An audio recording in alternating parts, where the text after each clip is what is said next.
Up, everybody? It's April Dawn. I'm here to do my Insecure Season 2, Episode 5 review, Hella Shook. So this episode was just as good as all the other ones. I'm going to try to make this review short and sweet, okay? So let's just talk about it. So first storyline, let's get into Molly. So Molly's parents are getting a vow renewal, and she's all excited. Molly sort of idolizes her parents' marriage. She wants a marriage just like this. So she's preparing flowers with Issa, and they talk at the beginning of the episode. Later on, she's at the actual parents' house, and we get to meet her brother. She sees Dro, and before they go inside, he kind of just asks her if she's okay, and checks in with her. He's like, I know I dropped a lot of information on you last week, and she's like, you did. But they got over it. It's all good. He's like, we're all good. She's just like, I just don't see that for my life. So they went inside. We meet her brothers, which is really cool. We got to meet her mom and dad, which is also really cool. They seem like they're in a really loving relationship. They go on a date. They seem to connect over Marvel. I, too, am a lover of Marvel, so, I feel them on that. But she seems to have a really nice time with the guy.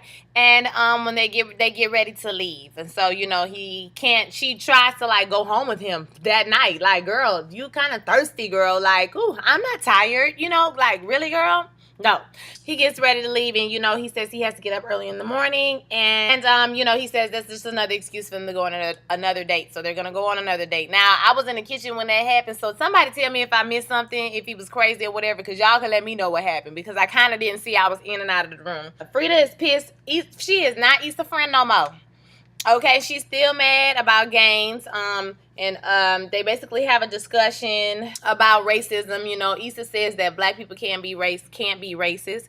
And Frida says, racism is when you deny something to someone or deny access to opportunities to someone because of their race or ethnicity. Issa, it's like you're going to be literal. And I mean, literally, that's what he's doing. I mean, it's racist at best and discrimination, at worst, or racist at worst and discrimination at best. Like, it's still discriminatory and racist what he's doing. So, because he's not offering the program or trying to get the Hispanic kids to come to the program that we know of. Okay, so Issa is wrong on this aspect.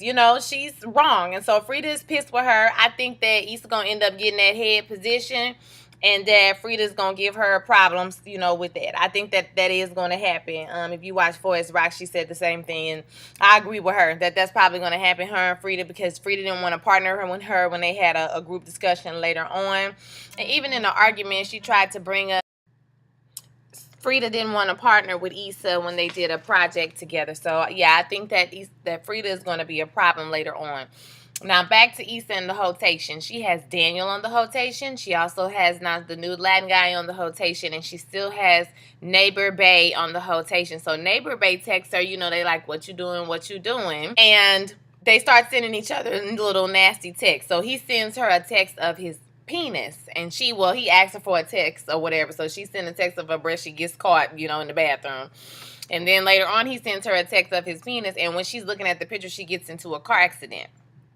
So now, when she calls Daniel to come and pick her up she calls Daniel and tells him that she can't come over because she got into a car accident. And so he's like, I'll come over, and get you or whatever. And she's like, okay, cool. So when he got there and he was hugging her, you can tell he's like really into her.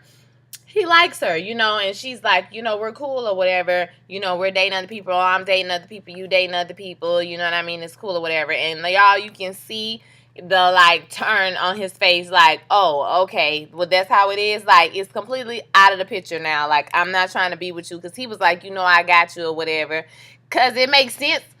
I mean, it don't not make sense for them to get together. I mean, in her mind, Lawrence is done with her. I mean, he said there's no possibility for them to get back together. So, I mean, why not get with Daniel if y'all could, be cool and y'all can get over what happened in the past? Like, I don't see an issue with it. He shouldn't care. I mean, we worry about Lawrence at this point. So, but I guess it's just out of the question for her. So, I mean, after I have been passed over twice, for a relationship with somebody, I will be like, forget it too. And when they got it in the car, he didn't even open the door for her. So you can tell that it's about to be bad for this. Issa is not this type of girl to have men on the rotation, so I don't even know why she's trying to live this life. Okay, she's not about this life. So let's go to Lawrence. Lawrence sees a picture of I like when we are with Lawrence and his coworkers, because you know how you have your coworker friends, you got your BFFs, you got your coworker friends, you know what I'm saying? You're a different kind of friend, so that's nice to see. So Lawrence is with his coworkers training for a marathon. I think they're going to run, and he gets caught. He has jury duty. So while he's waiting for jury duty, he sees a picture of Issa and Dan. Well, he sees a picture of them eating at the restaurant, but in the background of the picture, he sees Issa and Daniel laughing and talking with each other.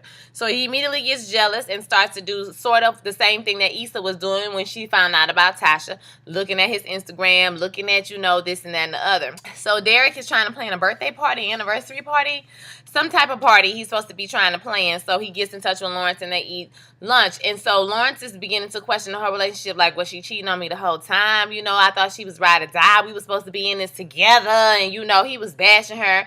And then his friend was like, Lawrence, like, it wasn't all her fault. And he's like, what do you mean? And he's like, you did like sit on the couch for 2 years and not contribute to the household, and you wasn't doing nothing. He was like, so you trying to say it's right for her to cheat on me? He was like, no, but I could see how she could be tempted by somebody who had some stuff going for themselves, who was doing something. You wasn't doing nothing. What do you expect? And so that kind of put things into perspective for him. And then he started looking at Issa page and, kind of looking for that old thing. I don't know. I feel like, this happens. You say you over it, but you really not over it, So we don't even know what he told Molly, if he actually told Molly, that he didn't want, or there was no possibility for them to get back together. So we never know what happened with that. Plus, he's saying he over it, but it's just like Lawrence seems like he just wants to, do this single life thing, and that's cool, but you have to like deal with your issue that you have with Issa. So he needs to work through that, or he's not going to be able to be happy with somebody else or be able to go back to Issa, because he got to be able to deal with what happened between them. So they haven't even had a conversation like this whole season, y'all. Like, they literally have not had a full conversation this entire season. So it's going to be pretty interesting when they finally do get together and have a conversation. So I think I got everything. I really like the comedian and Molly talking at the beginning about her moving, about her possibly moving. Yeah, she did shoot that down and said she's not going to let her time in LA go to waste. I thought that was pretty funny. I like their, their chemistry between them two. They're really good together. He's a funny guy. Yeah, so this episode, it wasn't really heavy on the comedy. Like, it wasn't, like, super funny, but it was good. It's interesting to see how hurt Molly was about this. Like, what do you feel about that? Do you feel like, I feel like people who are together 20, 30, 40, 50 years, like, they have to go through something. Like, somebody done cheated on somebody, like, or, somebody done thought about to get out of divorce and, got a lawyer and was about to file papers. You know what I'm saying? Like, something has happened, in these people's 30, 40 years of them being together. So I don't think anybody's marriage is perfect. I've never been married, so I don't know, but I'm pretty sure, from the people I've been around that, no marriage is perfect. People have to, and I guess it all depends on the person that you with, if they're willing to work to make the marriage better, or they just, don't care. You know what I mean? Somebody cheated on you and they just don't care, or they continue to cheat on you, even if they do care and they keep on doing it, you might have to let that person go. But, if they're willing to work and all of that, it could be better. So, I don't know. And you saw that little hit about Derek and Tiffany. Tiffany getting on Derek nerves, okay? So, I don't know. I want to find out what's going on with Derek and Tiffany. That's what I want to know. What's the real tea? So, y'all let me know what you thought about Insecure. I'll holler at y'all next week. Peace.